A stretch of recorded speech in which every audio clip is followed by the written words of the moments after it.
How recent are the cannibals in your family tree? What made them do it?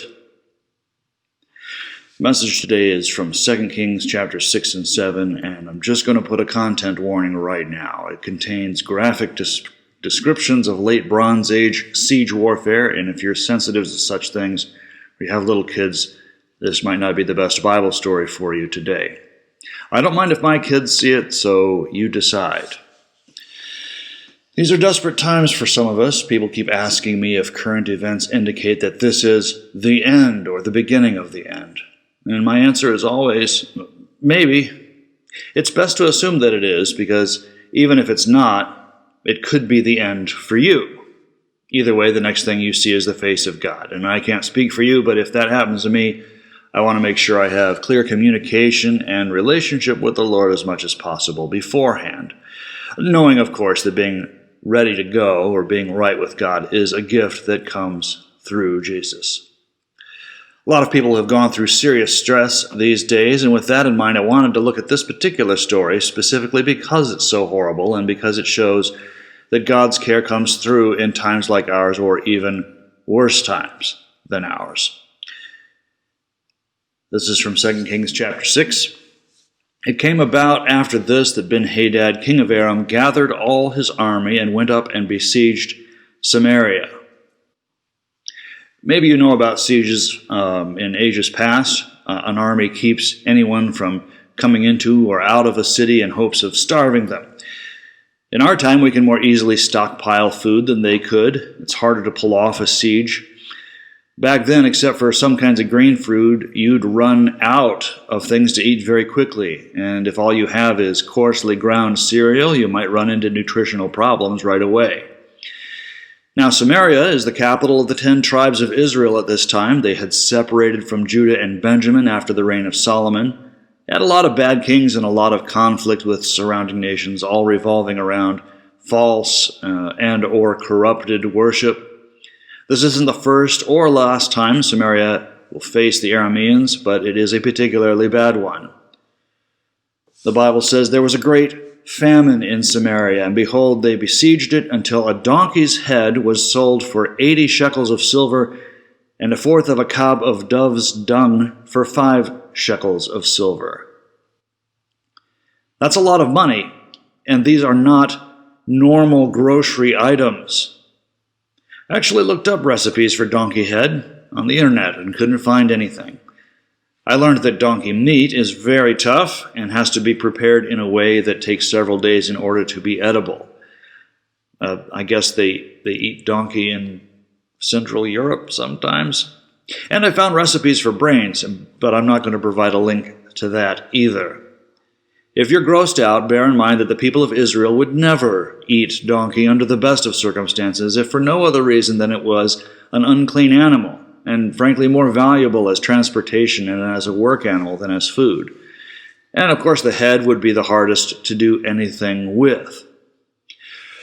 What about dove's dung? I came across some commenters who try to explain this away as a kind of seed that isn't very appetizing but is edible, instead of eating bird droppings. As if that was anything compared to what we read next in the story. As the king of Israel was passing by on the wall, a woman cried out to him, saying, "Help, my lord, O king!" He said, "If the Lord does not help you, from where shall I help you? From the threshing floor or the wine press?" And the king said to her, "What is the matter with you?" And she answered, "This woman said to me, Give your son that we may eat him today, and we will eat my son tomorrow. So we boiled my son and ate him, and I said to her on the next day, Give your son that we may eat him. But she has hidden her son." Wow. I almost hate to say it, but can you imagine being so hungry that you'd eat a member of your family? Don't look around the room. This horror is unimaginable to us, but that's because our normalcy bias makes us think that peace and prosperity are the normal way of the world. The years since World War II in the West have been unusually peaceful and quiet compared to the rest of history. I tell my kids that even with all the problems that we face, we have been in a kind of a golden age. Getting shelter and water and food has never been easier, and we have so much free time compared with the people of other places and times that we tend to make up problems to solve. We have so much to be grateful for, and our failures and thankfulness may mean that we lose what we have. My point is that people have suffered unimaginably throughout history. This Bible story is a bad instance, bad enough for the writer to make note of it and record it for later generations of God's people. But it's not that unique of a story. You have cannibals in your family tree. It's all a matter of how recently. For me, it's only 500 years or so. Some areas of the world, cannibalism is a matter of religion and ritual, particularly the eating of enemies. Sometimes it's just desperation, if the words Donner Party ring a bell for you. How desperate are you today? On a scale of 1 to 10, where 1 is plenty of money, food stored up, and a vehicle full of gas, and 10 is cannibalism. Scale of 1 to 10, what number? Is it lower than you might have thought? Back to the story. When the king heard the words of the woman, he tore his clothes. Now he was passing by on the wall, and the people looked, and behold, he had sackcloth beneath on his body. And he said, May God do so to me, and more also, if the head of Elisha, the son of Shaphat, remains on him today. The king here is not a particularly good person, but at least he's experiencing grief alongside his people. That was why he was wearing sackcloth under his royal robes. It's a bit like burlap, and it was a sign of desperation and often indicated the person was repenting before God in some way. I don't know that this king was repenting. He seems pretty angry to me. Now, Elisha, as a reminder, was one of the great prophets of the Old Testament. Not a writing prophet, but a wonder worker in difficult times. He was the apprentice of Elijah, a different fellow. Elisha led and instructed those who were willing to listen in the ways of the true God, and he was meeting with some elders at the time this story begins. Why was the king angry with Elisha? Well, it's not particularly clear, but in the past Elisha had passed on military information that he had received supernaturally, which helped Israel out. Maybe the king was wondering why Elisha hadn't helped with this particular event, especially considering the horrors the people of the city were undergoing. The conversation that ends chapter 6 appears to continue into chapter 7, and I'll just read through that with you. Now Elisha was sitting in his house, and the elders were sitting with him, and the king sent a man from his presence, but before the messenger came to him, he said to the elders, Do you see how this son of a murderer has sent to take away my head? Look, when the messenger comes, shut the door and hold the door shut against him. Is not the sound of his master's feet behind him? While he was still talking with them, behold, the messenger came down to him, and he said, Behold, this evil is from the Lord. Why should I wait for the Lord any longer? And Elisha said, Listen to the word of the Lord. Thus says the Lord, Tomorrow, about this time, a measure of fine flour will be sold for a shekel, and 2 measures of barley for a shekel in the gate of Samaria. For whatever reasons that might not be immediately clear, the Lord was going to bring the siege to an end. The prices here at this time are not for barely edible, not food items, but for regular bread flours and normal prices. No more cannibalism or eating bird droppings. The royal officer on whose hand the king was leaning answered the man of God and said, Behold, if the Lord should make windows in heaven, could this thing be? So, is doubt a sin? It kind of depends on what kind of doubt. We'll explore this more in a few minutes, but for now, questions aren't bad. This guy is dismissing a word from the Lord, and that is a problem. In the words of the Message paraphrase, this fellow says, You expect us to believe that? Trapdoors opening in the sky and food tumbling out? This kind of doubt is wrong. It's a yeah, right kind of doubt. It puts you in a bad spot with heaven. It's the kind of doubt that would lead one of the men at the Titanic to say, God himself could not sink this ship. Dismissive doubt, doubt that disregards God, that is a problem. Elisha responds, Behold, you will see it with your own eyes, but you will not eat of it. Now the scene of the action changes. Outside the city are 4 lepers, not leopards, but lepers, men with leprosy. If you had leprosy, you were kicked out of town, out of your family, away from worship gatherings, because it made you not just sick, but spiritually unclean. These are Israelite guys, but they're on the outside because of their condition. They're bad off. But they're so bad off, they have nothing to lose. There were 4 lepers at the entrance of the gate, and they said to one another, "Why do we sit here until we die? If we say, 'We will enter the city,' the famine is in the city, and we'll die there. If we sit here, we'll die also. So, therefore, let us go over to the camp of the Arameans. If they spare us, we will live, and if they kill us, we will but die." We're going to die anyway. So here they are. They figure it's better to be stabbed by the Arameans than to starve to death. At least the pain is quick and over. So, the story goes, they arose at twilight to go to the camp of the Arameans. And when they came to the outskirts of the camp of the Arameans, behold, there was no one there. This is creepy, and it's hard for us to experience that in the same way that they did. Have you ever come to a house or a room where it looked like life should be going on as normal, except there's nobody there? It sounds like the setup for a horror movie of some kind. These 4 fellows might have been gross for us to look at, but they are our protagonists. They fully expect to die one way or the other, and then they come to the tents of the enemy army surrounding the city. Everything's there but the people. Kind of expected jump scare, right? Actually, something similar had happened, but not to the lepers, to the Arameans. The passage goes on, "The Lord had caused the army of the Arameans to hear a sound of chariots and a sound of horses, even the sound of a great army, so that they said to one another, 'Behold, the king of Israel has hired against us the kings of the Hittites and the kings of the Egyptians to come upon us.'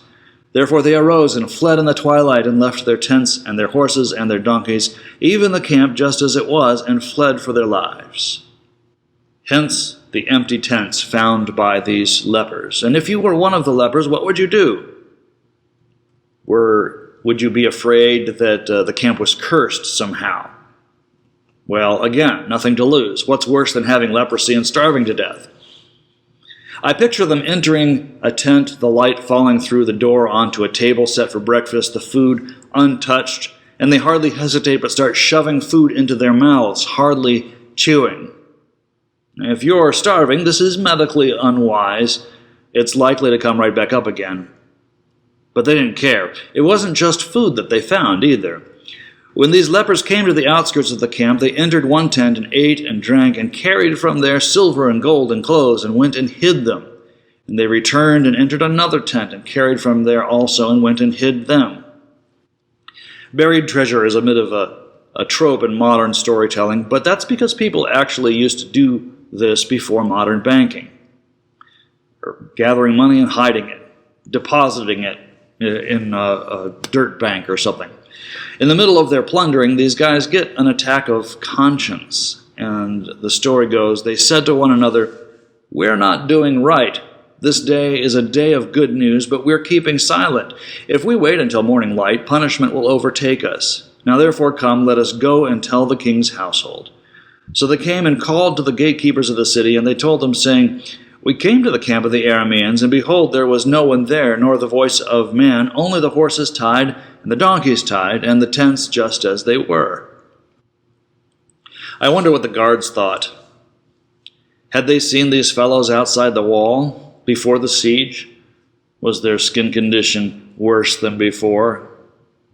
But the guards were desperate too. The gatekeepers called and told it within the king's household. And the king arose in the night and said to his servants, "I will now tell you what the Arameans have done to us. They know that we are hungry. Therefore they have gone from the camp to hide themselves in the field, saying, 'When they come out of the city, we'll capture them alive and get into the city.'"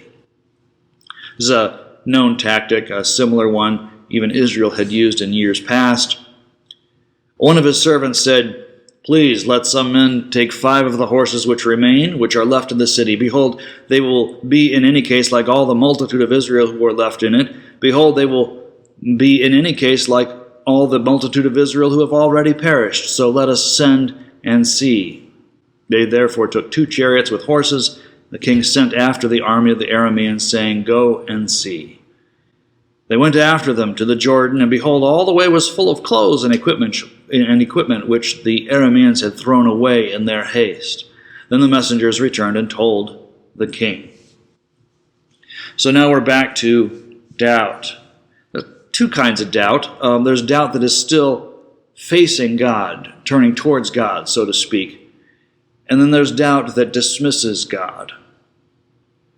There are some positive doubts, or relatively positive doubts, in the Bible. In a famous New Testament story, Peter climbs out of a boat, starts to walk on water towards Jesus, then loses sight of his master, looking at the wind, and he doubts and he nearly drowns. He calls out, Lord, save me. And as Jesus pulls him out of the water, the master asks, Why did you doubt? In other words, Jesus rescued Peter even as he was doubting. Peter called out, Lord, save me, and that was more than enough for Jesus to reach out and get him.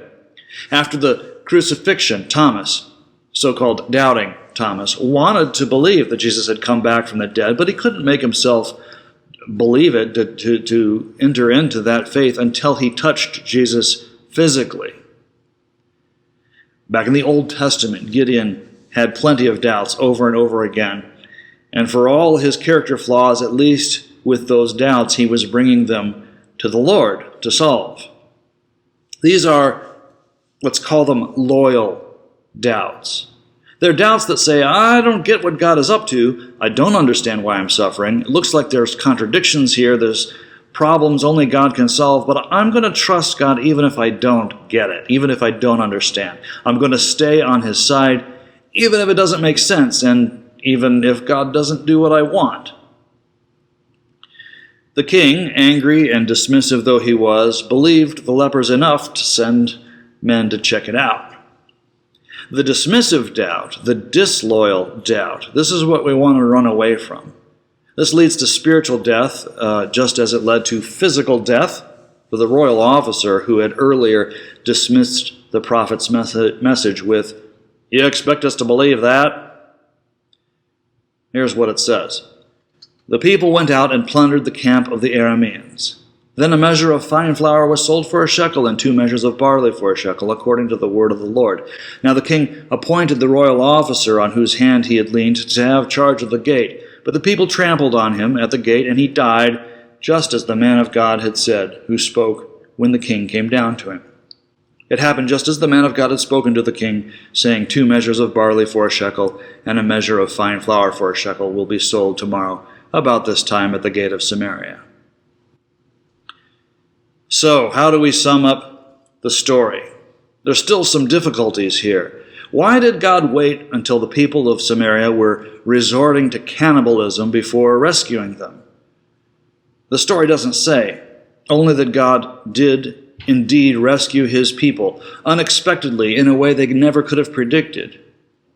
For us, God is present in our sufferings and does miraculous things, even if we don't understand his timing or why he allows certain things to happen. If you've got a need, if you've got a problem, lay that before the Lord and tell him that you know he can fix it if he wants, but that you trust him either way. I actually learned this firsthand years ago. It was kind of an embarrassing story.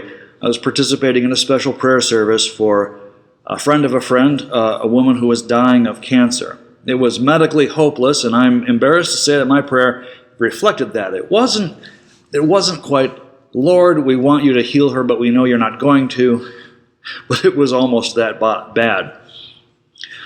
Nevertheless, the Lord did give her a few more years, much more than what the doctors had told her. There was a miracle there. A small miracle, but it was definitely the Lord's hand. Out of that situation, I learned to pray like this. Lord, this is our situation. This is what we want. We know you can do it. That's what we're asking for, and we trust you with the answer. Here in the story, the desperate people of Samaria didn't even know that the Lord had come through for them until they heard from the lepers, which brings us to another point. Just because you or I don't like a particular messenger doesn't mean the messenger is wrong. At the beginning, the king had no use for Elisha, but what Elisha said came true. These lepers were outcasts, but the men on the wall decided to listen to them to pass their message to the king. And through that set of decisions, they found out what the Lord had done, and the city was saved. Not only can we say this about the messenger, we should note about the message itself the same thing is true. We might not like a message and look for ways to dismiss it, but that doesn't mean the message is wrong. God's love for us sometimes causes him to tell us things we don't want to hear.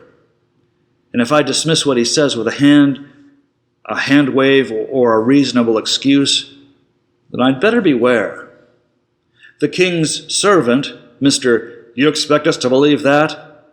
was on firm, rational, reasonable, logical ground, but he was still wrong. When you hear a sermon about this story, many times the speaker will say, "Share what you have. What you've been given is not merely for your own benefit." And that is absolutely true. This goes for material things as well as spiritual things. If you've been blessed, don't keep it to yourself. Give it away, and you'll find that you're getting even more.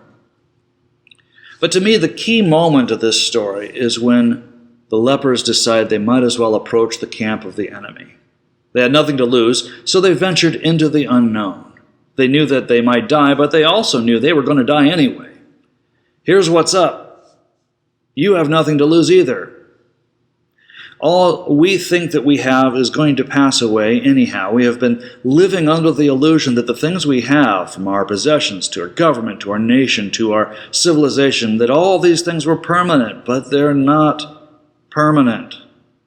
The only thing that we can count on is God himself. It's just like Jesus said, "Heaven and earth will pass away, but my words will never pass away." We're in a position no different from these lepers. The difference is that they knew they had nothing to lose. God may be calling you to make some kind of change or take some kind of risk, a step of faith, and you're finding it hard because where you are now seems secure. The security is an illusion. What we might have to give up, we weren't going to be able to keep anyway. You and I have to let go of what we believe is certain and move to a place where real certainty is found, and that is in God. Jesus said, "I'm with you always, even until the end of the world." And whether this is the end of the world or not, Jesus is still with us. That's the only thing that we can count on. And in our stories, for each of us, when we go out and meet him, what we find that God has done might just blow our minds.